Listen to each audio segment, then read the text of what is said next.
What I'm going to be talking to you today is an extension of the work that you saw Steve Grupp present. This is data from the initial phase 1 trial of CTL019 showing relapse-free survival in this population of children and young adults with relapsed and refractory ALL.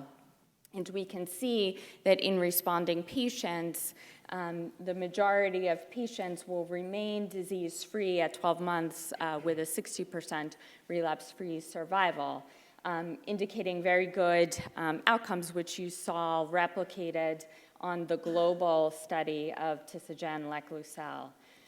And we have seen that in these patients who maintain disease response, the vast majority will have persistence of their CD19 CAR T-cells.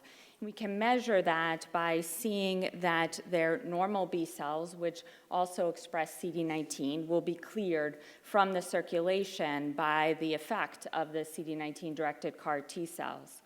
But for a fraction of patients shown here, we can see loss of that B cell aplasia. So when we see recovery of B cells, that is a marker of loss of persistence of the CD19-directed CAR T-cells. And we have observed a higher rate of CD19 positive relapse in that group of patients who lose their CD19 CAR T-cells prior to 6 months after infusion. So in this group of patients who recovered their B cells, indicating loss of CAR T-cells, we started to think about how could we potentially improve upon the persistence and surveillance for leukemia and hopefully prevent relapse.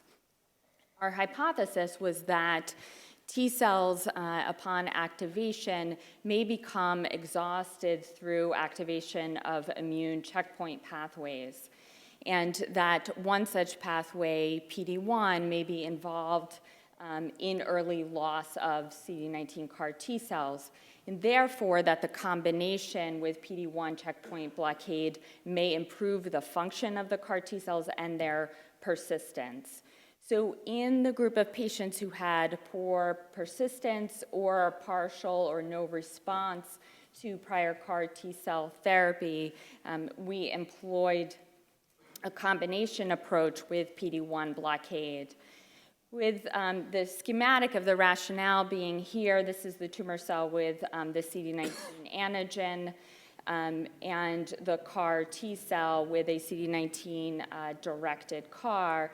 The T-cell activation upon this antigen engagement results in cytotoxic effect and killing of the tumor cell. But what can potentially happen with T-cell activation is that there is checkpoint activation as well, either through ligand on the tumor cell or on cells in the microenvironment, and that can then bind to the checkpoint receptor on T cells and block the effect of the T cells.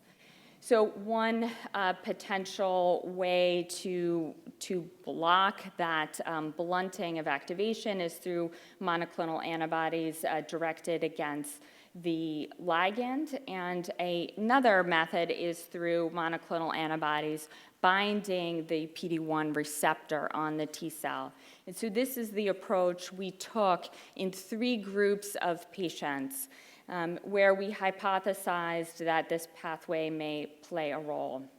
So the first setting was in patients who had partial or no response to CD19-directed CAR T-cells, where our hypothesis was that the activation of the T-cells may lead to activation of the checkpoint pathway and block a full response. And in that group of patients, we added PD-1 blockade and saw that we unfortunately did not see an effect in this small group where 4 of the 4 patients treated had progression of their disease. One patient, this progression was marked by reduced CD19 expression, which was probably the mode of escape from CD19 CAR T cells. But in the second setting, in patients who responded to CAR T cells but had poor persistence, marked by early B-cell recovery.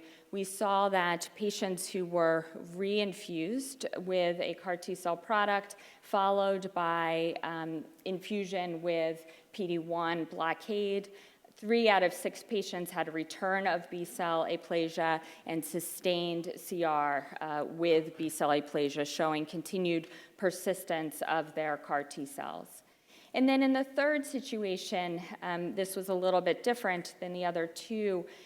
In this situation, we had patients who had bulk extramedullary disease, and we hypothesized that the PD-1 checkpoint pathway may be activated through the microenvironment in that extramedullary situation, and added PD-1 blockade for patients who did not respond in their extramedullary disease, and saw that 2 out of 4 patients had a sustained CR, and 2 out of 4 patients had a partial response with the addition of PD-1 blockade.